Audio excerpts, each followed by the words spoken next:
Good morning friend, Indian GST की YouTube channel पे आप सभी का स्वागत है। दोस्तों, बहुत सारे हमारे टैक्स पेयर का एक कमेंट आ रहा था, सर रूल 86B को लेकर के आप एक फुल डिटेल्स वीडियो बना करके दीजिए। जैसा कि दोस्तों आप सभी को पता है, रूल 86B 1 जनवरी 2021 से अप्लीकेबल कर दिया गया है। और दोस्तों, जब आप जनवरी का रिटर्न फाइल करने जाओगे फरवरी में, तो इस बार आपको बिल्कुल यहाँ पे ध्यान देना होगा रूल 86B को। तो दोस्तों, आज मैं रूल 86B पे ही डिस्कस करने वाले हैं।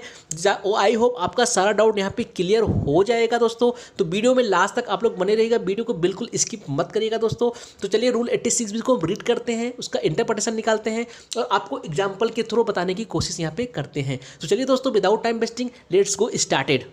6B restriction on use of amount available in electronic credit ledger, notwithstanding anything contained in this rule, the registered person shall not be the amount available in electronic credit ledger to discharge his liability towards output tax। यहाँ पे दोस्तों लिखा है towards output tax in excess of 99% of such tax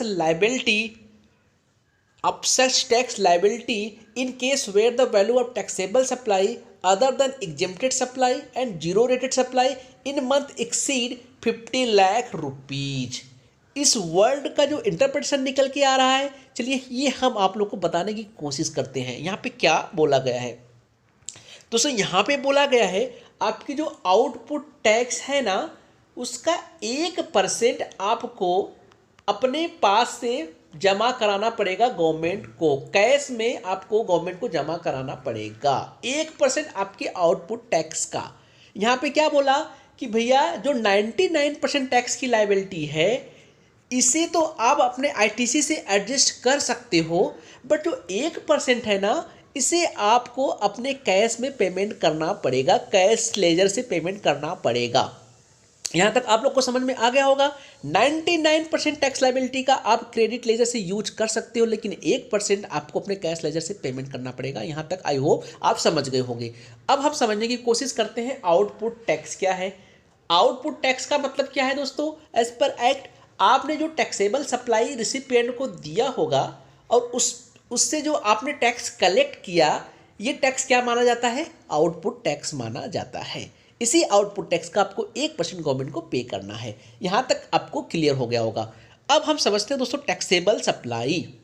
यहाँ पे बोला गया है फ्रेंड, आपको अपने टैक्सेबल सप्लाई अगर आपकी मोर देन 50 लाख से ज़्यादा हो जाता है, यहाँ ध्यान रखिए, आपका 50 लाख रुपए से ज़्यादा की टैक्सेबल सप्लाई किसी मंथ में आप करते हो, तभी ये रूल आप पे अप्लीकेबल होगा।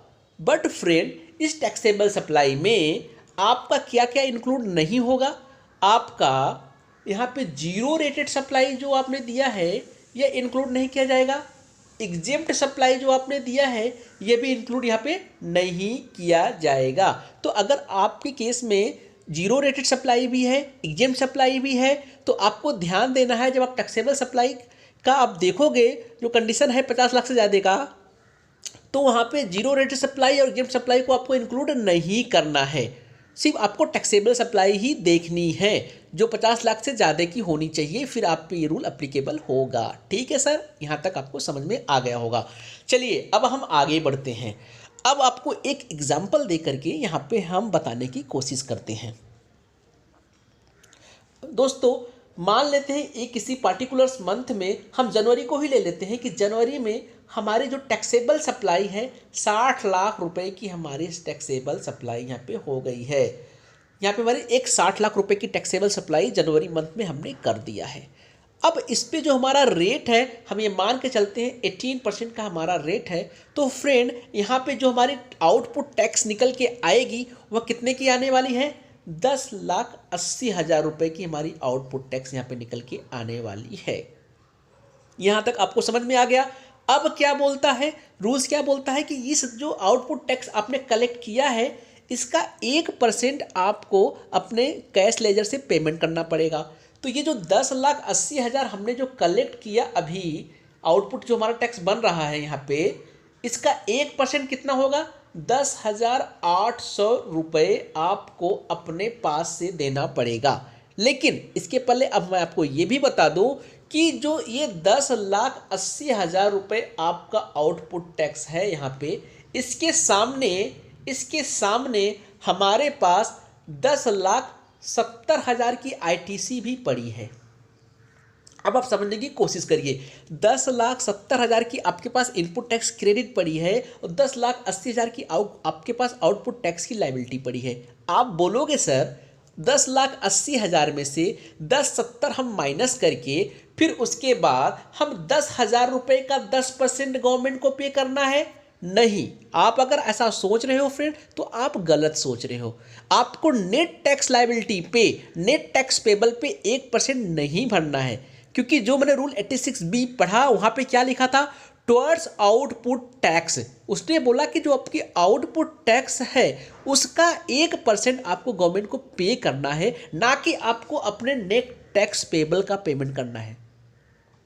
तो यहाँ पे जो हमारा नेट टैक्स पेबल कितना बन रहा है, 10,000 ही बन रहा है, बट हमको पेमेंट किसका करना है, 1%, अपने इस आउटपुट टैक्स का पेमेंट करना है 1%। यहाँ पे कंफ्यूजन बहुत लोगों को यही हो रहा है कि नेट टैक्स पेबल का 1% देना है या जो मेरे आउटपुट टैक्स है उसका 1% देना है। तो आपको अपने आउटपुट टैक्स का 1% देना है, ना कि नेट टैक्स पेबल का देना है।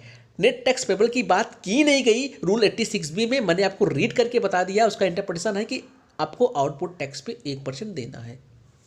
ओके, आई थिंक कि आप लोग यहाँ पे समझ चुके हैं। अब आगे आपको बता देते हैं, ठीक है। अब यहाँ पे लेकिन कुछ कंडीशंस दिया गया है फ्रेंड्स, अगर उस कंडीशन को आप फुलफिल कर देते हो तो इस केस में आप पे ये रूल अप्लीकेबल नहीं किया जाएगा। चलिए उस हम रूल के बारे में यहाँ पे बात कर लेते हैं, ठीक है।